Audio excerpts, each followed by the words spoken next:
By 1960, Elizabeth was becoming a city for industry and one of the key generators of South Australia's economic future. If the Trust had found ideas of social balance hard to define and harder still to prove, then at least the incremental growth of industry could be seen and given an increasingly prominent position in the Trust's publicity.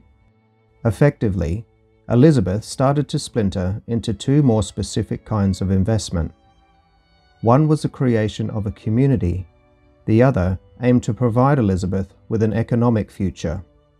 Economic success became an important objective in itself, perhaps even a precondition to the more difficult social objectives, and Elizabeth was increasingly understood as a project which would succeed mostly by its ability to attract the interest of private industrial firms. For the South Australian government, accustomed to using public resources to secure industrial investment, this conception of Elizabeth made good political sense. The broader objective of building a model town was not abandoned, however. The task of the Trust was to attract the kind of efficient and enlightened firms which would confirm, support, and complement their social objectives also. Unfortunately, in the context of competition between states and cities for scarce investment, planners sometimes had to settle for taking the firms they could get, rather than those they would have preferred. Still, employers, like residents, were meant to play by the rules, accepting some control over their private enterprise in return for the productivity and harmony only a model town like Elizabeth could provide. The decision to make Elizabeth a city for industry was initially arrived at rather hesitantly, tied in as a secondary component to the development of its self-containment social objectives. How far the new town would in fact be an industrial centre was something of a grey area for the Trust and its town planners, at least in the beginning. Expecting to attract some light industries, but not yet thinking in terms of full-scale factory building and leasing, the Trust wanted the existing weapons research establishment, the WRE, which flanked the town to the west, to fulfill the role of major employer. Originally a wartime munitions factory, the site was converted into a defence research facility in 1947. The site also contains several major English firms, including Fairey Aviation, the British Aircraft Corporation, and de Havilland. There were several thousand people already working there, and it was expected that many of them would become the town's first residents. What led to the shift towards a city with industries on site was the securing of General Motors Holden. GMH was in its golden years of market dominance in the 1950s.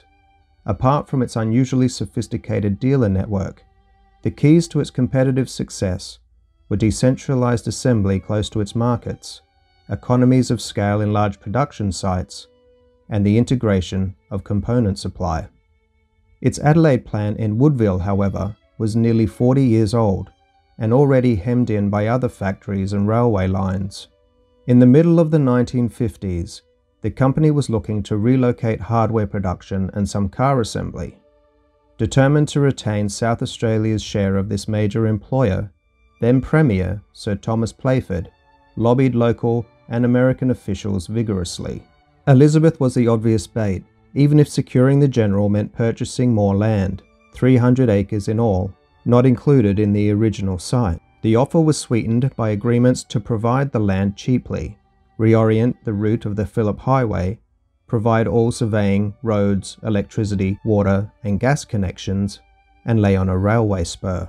With these concessions, GMH agreed to locate its new factory in Elizabeth, and brought with it its resources and employment capacity to the new town, and Elizabeth and its trajectory was changed dramatically as a result. It was a great coup for the Trust, and one that seemed to guarantee Elizabeth's future success as a major industrialized area in its own right.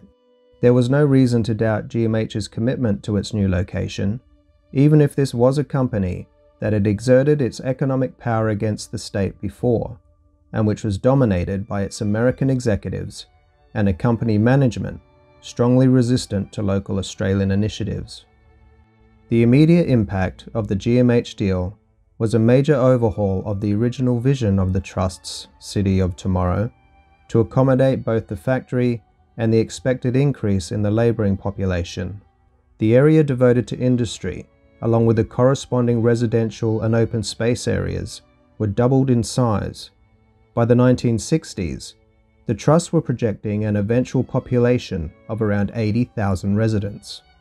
But the Trust's planners could not admit that expertise and flexibility on their part with incoming industries, as they did all they could to sweeten the deal and lure industry into the area, might not overcome the sometimes irrational imperatives of profit or competition between private companies. Nor could they easily acknowledge that investing in the futures of these private enterprises might not guarantee their success, nor their continued presence. As they counted each incremental step towards a secure future, the town's planners, whatever their good intentions, ultimately ensured that Elizabeth would stand or fall on how well it complied with a rather more hard-hearted logic than balanced happy social groups or community development. Increasingly, Elizabeth was being developed from a determination to structure its industrial geography in a way that guaranteed continued profitability and therefore employer loyalty to the region. It attempted to provide a whole structure of locational opportunity and advantage, buildings, workers, savings, and efficiencies that would first attract and then hold capital in place. The context of Elizabeth as a city of industry was a policy which attempted to solve the problem of economic decline and debilitating competition through public intervention and subsidies. By producing an attractive place for investment, the Trust invited firms to exploit the uneven landscape of costs and profit opportunities and choose South Australia and Elizabeth over competing states and cities. Elizabeth would come to rely on the loyalty of mobile private firms to the attractions the South Australian Housing Trust could provide and maintain. By the early 1960s, the Trust could certainly point to material proof of success: factories, migrants, jobs, an entirely new town. And if they ever doubted the close fit between their objectives and those of incoming industrial firms, the South Australian government and Elizabeth's planners could always assume that their expert designs and common sense would carry the day.